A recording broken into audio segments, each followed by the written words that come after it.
Team India star batter Virat కోహ్లీకి చెందిన పబ్కు అధికారులు నోటీసులు ఇచ్చారు.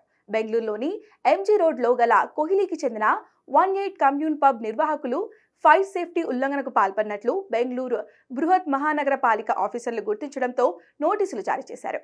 అయితే బెంగళూరులోని చిన్నస్వామి స్టేడియం సమీపంలోని ఎంజీ రోడ్లో ఉన్న రత్నం కాంప్లెక్స్లోని 6వ అంతస్తులో ఈ రెస్టారెంట్ను నిర్వహిస్తున్నారు. అయితే ఈ పబ్కు అగ్నిమాపక శాఖ నుంచి నో అబ్జెక్షన్ సర్టిఫికేట్ సహా ఎలాంటి పర్మిషన్లు లేకుండానే దీన్ని నిర్వహిస్తున్నారని సామాజిక కార్యకర్త వెంకటేష్ బెంగళూరు సివిల్ బాడీకి కంప్లైంట్ చేశారు. కాగా ఫైర్ సేఫ్టీ చర్యలు లేకపోవడంతో ప్రమాదం జరిగే ఛాన్స్ ఉందని ఆందోళన వ్యక్తం చేశారు.